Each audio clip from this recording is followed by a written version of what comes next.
Muy buenas a todos, soy Jacobo Quiroz Gallego del grado 8.4 y hoy resumiré la novela de los dos tiempos, escrita en 1949 por la escritora colombiana Elisa Mujica. Primera parte, titulada La casa. La primera parte lleva por nombre La casa, está compuesta por 14 capítulos. En este apartado se comienza a contar la historia de la vida de Celina Ríos, quien vivía con su madre Cristina, quien era costurera, y su padre Francisco, empleado segundón del gobernador, y sus hermanas Adelaida y Enriqueta. En esta parte se describe en tercera persona la niñez de Celina Ríos, en un pueblo pequeño, quien al nacer llega a un hogar donde sus padres eran viejos y sus dos hermanas adultas. Hace alusiones al inicio de la relación de sus padres, como a los 20 días de haber contraído matrimonio la pareja. Su padre, siendo soldado, se va a pelear la guerra civil por el partido legitimista. Restablecida la paz, regresa al hogar y Francisco, siendo demasiado tímido para emprender solo la conquista de horizontes mejores, halló su desahogo en la bebida y el juego. Cristina no fue una esposa feliz. En el pueblo habían algunas mujeres que, antepuesto a su nombre, se les llamaba Misia, como por ejemplo Misia Carmelita, Misia Encarnación, Misia Agripina, Misia Eulalia. Se les decía así a las matronas de mayor categoría, quienes no casaban, dirigiendo las ocupaciones en las vastas viviendas y cuidando a los innumerables críos. Celina desde pequeña demostró su liderazgo y su pasión por la lectura, pasando mucho tiempo en la biblioteca de su padre, aún a escondidas de su madre, quien no lo aceptaba. Ella desde niña fue diferente a sus hermanas mayores. Estas seguían asumiendo las actitudes habituales de las mujeres de la época, mientras que Celina demostró la diferencia hasta para los juegos en los cuales disfrutaba al lado de sus dos grandes amigos de la infancia, Julito y Raúl, con quienes se divertía, siendo la única mujer de la pandilla, considerada como dueña de recursos misteriosos, y la respetaban. En el pueblo vivía Flor María, personaje pintoresco del barrio. Tenía una vida solitaria. Se dice que es millonaria, deseosa de saber la vida de todos los que pasan por la acera de su casa. Celina, al pasar por su casa, trata de caminar silenciosa. Sin embargo, cuando logra ser vista e interrogada por Flor María, Celina se hace la sorda y no voltea la cabeza. Celina y sus amigos asistían a la escuela, la cual estaba dirigida por una maestra particular, contratada para enseñar a los niños de una familia rica. Esta, esta aceptó a otros niños en su escuela y no hacía distinción de ricos o pobres. Tenía divertidos métodos de estudio y utilizando mangos, corosos, entre otros, para llevar a cabo las sumas, destacándose siempre Celina por su inteligencia. El pueblo era visitado por Margot y Sophie, hijas de los padrinos de Celina, quienes solo eran vistas allí cuando estaban de vacaciones, porque estudiaban en un colegio de Bogotá. Estas niñas representan en la novela como en la época se marcaba la diferencia por los estratos socioeconómicos. Chicas que no socializaban con todos y que incluso les servían platos de onzas, diferentes a los demás. Poco compartían con sus hermanas. Estas se distraían con Marcel, la vecina de enfrente, quien tenía como hábito sentarse cada tarde, luego de las 5, como la señora y señoritas al terminar los quehaceres domésticos a coser, charlar y principalmente escudriñar o reunida a la juventud a oír tocar el piano o jugar juegos de charadas y adivinanzas.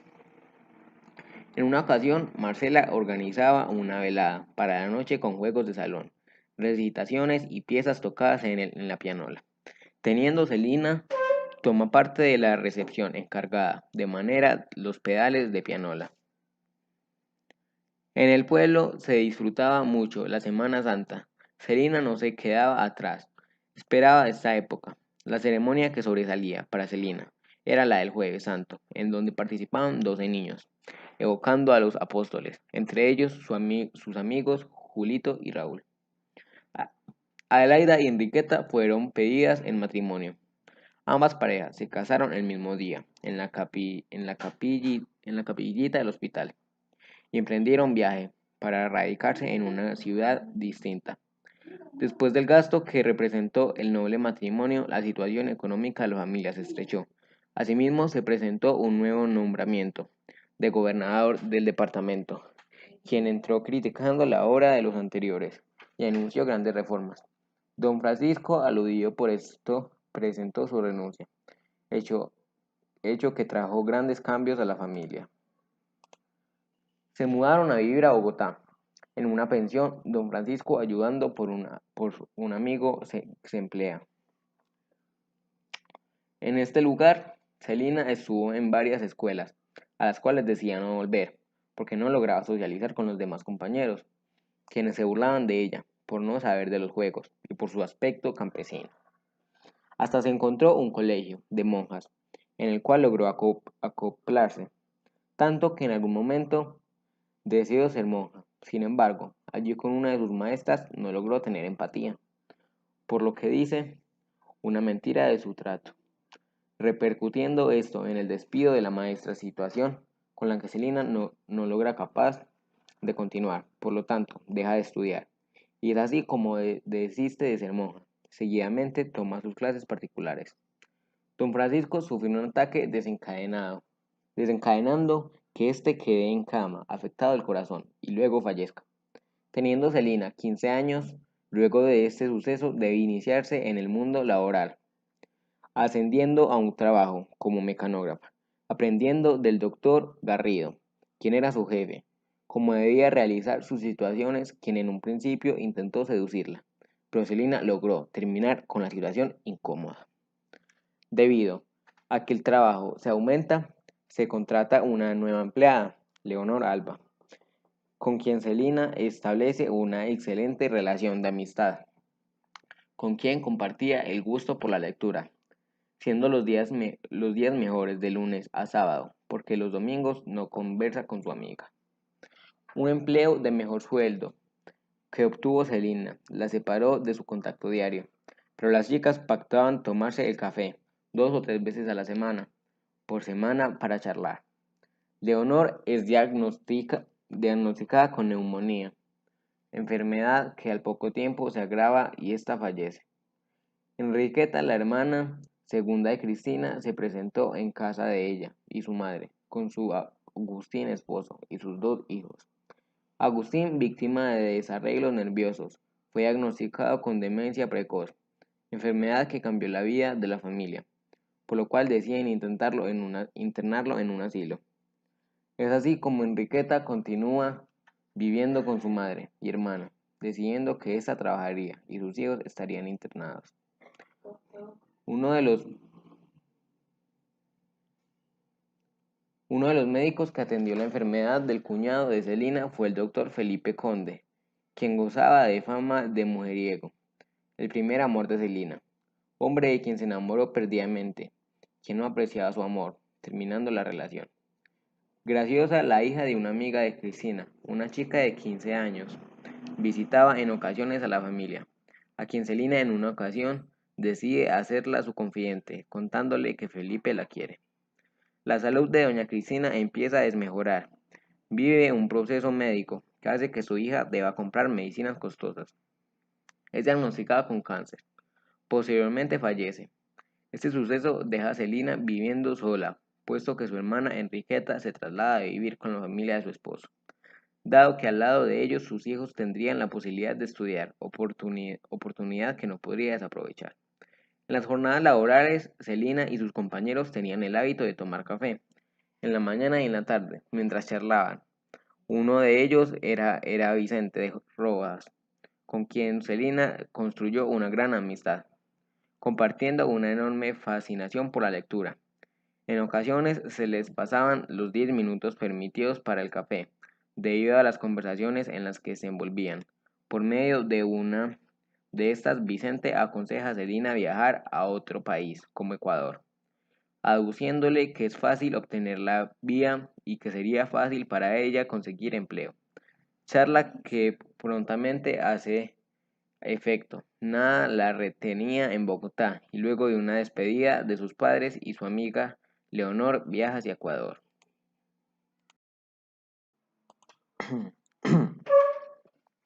Segunda parte del libro, titulada El Mundo. La segunda parte se nombra El Mundo y está compuesta por 10 capítulos.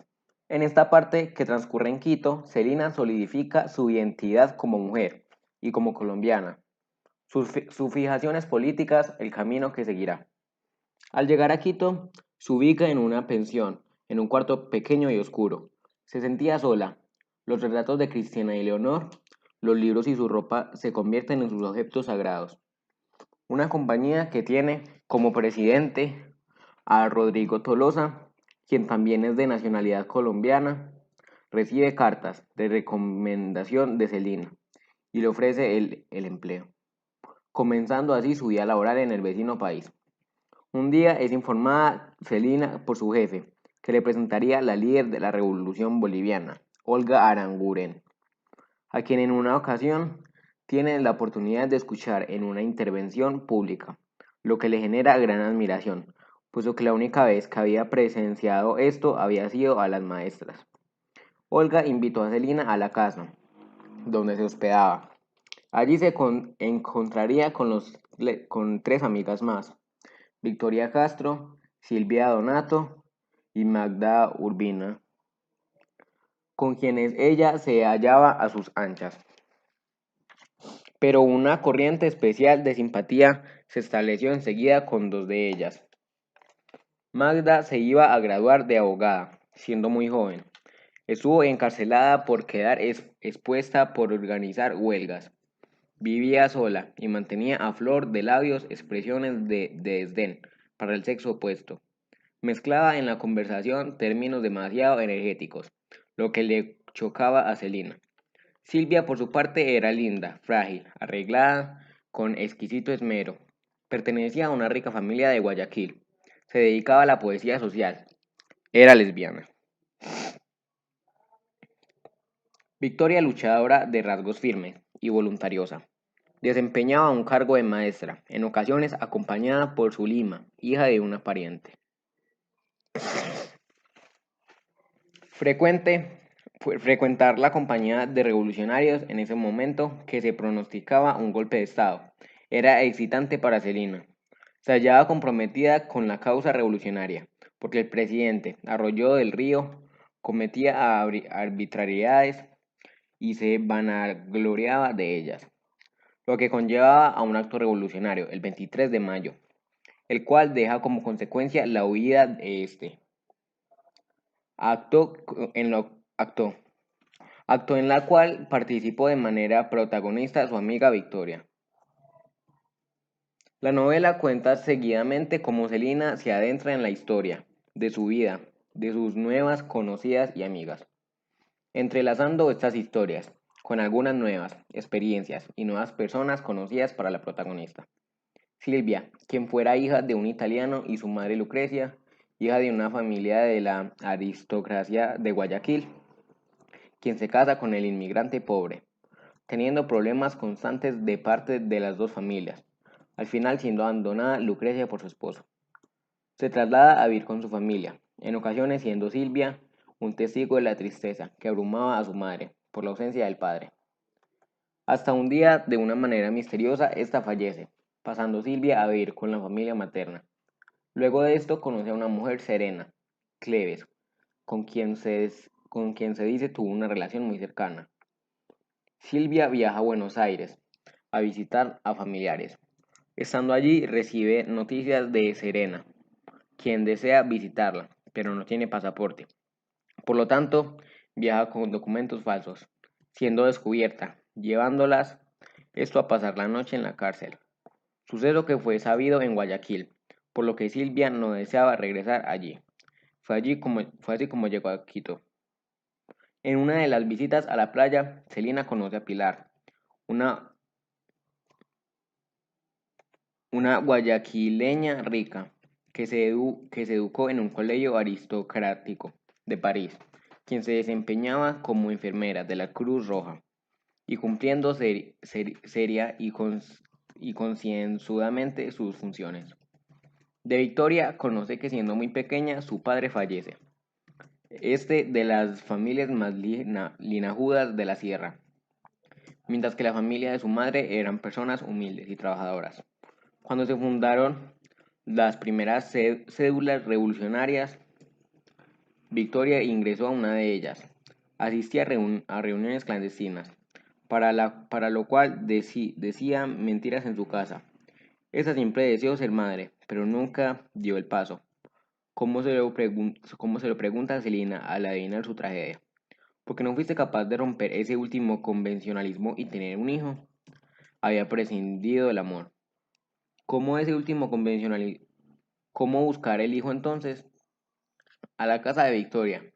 Llega para quedarse una pariente de una provincia, Marcela, con unos motivos inexplicables, de quien al poco tiempo se descubre estaba embarazada, y si no hubiera sido por Victoria, la echan a la calle, lo que hizo surgir un sentimiento de hermandad entre ambas. Al nacer Zulima, se desató una serie de acciones de parte de Victoria, que la llevaban a tener la necesidad de ser vista por la niña como su madre, quien la llamaba Mamá Toya. Cuando Marcela decide regresar a su lugar de origen, desató un enorme problema entre ellas. Victoria peleaba por quedarse con la niña, lo cual no logra, porque la madre de la niña se lleva hacia su lugar de origen, quedándose finalmente sola. Sin embargo, en ocasiones, Mamá Toya recibía visitas reconfortantes de Zulima. Olga, siendo muy joven, fue maestra de una escuela en Cochabamba para ayudar a los suyos. Al llegar las vacaciones, viaja a La Paz. Allí conoce a Gabriel Meneses Padro, un hombre que yacía inmóvil, con quien se comprometió. Ella regresa a Cochabamba a solucionar su situación personal, mientras Gabriel se hizo trasladar hacia ese lugar para obtener el cumplimiento de la promesa, y después regresó con su mujer a La Paz, en donde la pareja conviviría con la madre de este.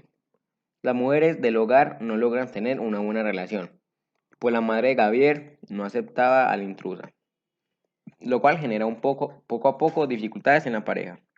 Mientras Olga se abría puertas en el mundo laboral, recibía cargos de responsabilidad e importancia.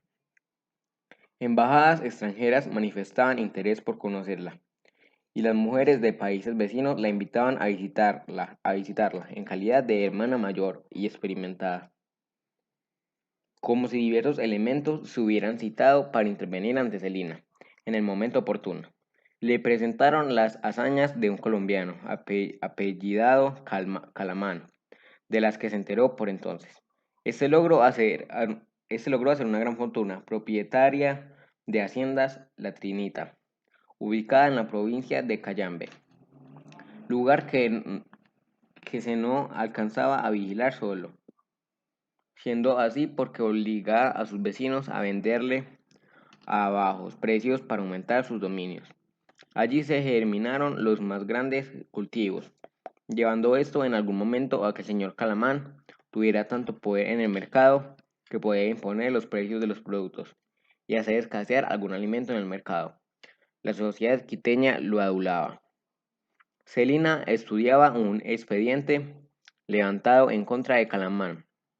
Se entera que un vecino de la Trinita, Alcides Chilito, quien fuera el campesino pobre que se dedicaba a la explotación, a quien el amo formulaba proposiciones de compra, se negó a esto. Una mañana este y su hijo salen a cortar leña y son atacados por peones. Los campesinos se defienden, Alcides muere y su hijo. El señor Calamán, en colaboración con la viuda, compra sus tierras. Episodio también callado en las páginas del expediente. Celina ingresa a la Sociedad de Amigos de todas las Bellas Artes, por medio de Tolosa, quien la hizo inscribir en donde se reunían cada 15 días, para escuchar portas, declamar composiciones colombianas, entre otras. Espacio que se termina por disolver. De cuando en cuando, Celina se distraía con algunos conciertos, donde escuchaba piezas que la incitaban a soñar, aunque no comprendía algunas notas. No tenía educado el odio, asistía al teatro. Era para ella un momento delicioso, cuando se apagaban las luces y empezaba a levantarse lentamente el telón. Tercera y última parte del libro, titulada Después de la siembra. La tercera parte se nombra La siembra y está compuesta por 12 capítulos. Celina emprende una excursión al oriente ecuatoriano con sus compañeros. Ella disfruta. Con sus compañeros ella disfruta. La naturaleza los rodea. Están las tierras altas de picos nevados. El encanto de los climas medios, representados por Ámbato y la región de Baños, que viejos murallones de roca custodian y donde la vida es languida y sensual. El río Pastaza, con el que conversaban Mera y Montalvo, y las cascadas de nombre tintineantes, igual que campanitas de plata. Llega a la ciudad un hombre ecuatoriano de izquierda. Esta persona había defendido la causa de los indios, combatiendo en la oposición. Es así como Celina conoce a Esteban Figueroa, quien sería su jefe, y desde el primer momento fue para ella el hombre que imaginó. Al enterarse de su historia, se avivó la amistad entre ellos. Hijo de obreros, obligado desde muy temprano a costear sus estudios, con lo que ganaba en un taller de zapatería y en una tipografía más tarde. Sin embargo, esto ni fue impedimento para que fuera un alumno excepcional. Desde que lo conoció, fortaleció su espíritu de lucha. Fue la llegada de la nueva era para Celina. Esteban constituye el capitán que debe conducir al cumplimiento de su misión. Se hallaba tan compenetrados con las teorías que profesaban que cada uno veía al otro a su luz. No importa que él no sea su marido, que se muevan en una esfera distinta a la aceptada. El universo hecho de afinidades y fe resulta para la mujer más auténtico que el otro. En esta época, Celina tiene la experiencia de participar en una asamblea de revolucionarios. Esta se dio en un lugar un poco irregular, por las luces, el estilo del recinto entre ellos, sin embargo, para Celina no era feo ni triste. Allí tiene contacto con el guía, el cual había escuchado antes con dificultad por el radio por los problemas de sintonización. Esteban procura convertirla en una mujer líder, capaz de liderar, pero Celina no se aproxima a eso. Continúa más bien asistiendo a las asambleas y siendo uno de los tantos participantes. Poco a poco, Celina conoce a otros líderes revolucionarios. Es así como conoce a uno de los miembros del comité ejecutivo. Se llama Juan Evangelista Blanco, hombre que enviudó a los pocos meses de matrimonio, y luego de esto se entregó totalmente a sus escritos y al partido con quien Celina disfrutaba espacios de conversación y compartir el café. Asimismo, Celina conoce a Carlos Albarracín. Ella se ha inscrito en el curso sobre economía política que él dicta en la universidad. Mejores tiempos se anuncian y Celina participa de la confianza en general, todavía tímida, pero con derecho a vivir. En sus labores, Celina es asignada a hablar con un personaje a fin de que acceda a patrocinar una reunión a la que se atribuye especial importancia. Situación que se vuelve compleja y al final logra cumplir su objetivo, debiendo antes acudir a contactar a uno de los colombianos que trabajaban en la embajada, quien se está informado de los vínculos que Celina ha asumido. El señor, al recibir la nota membreteada con el mágico nombre oficial, señala la fecha de la reunión. Celina triunfante se ve como desaparecen por encanto los tropiezos, pero ese favor cobró para ella un valioso tesoro.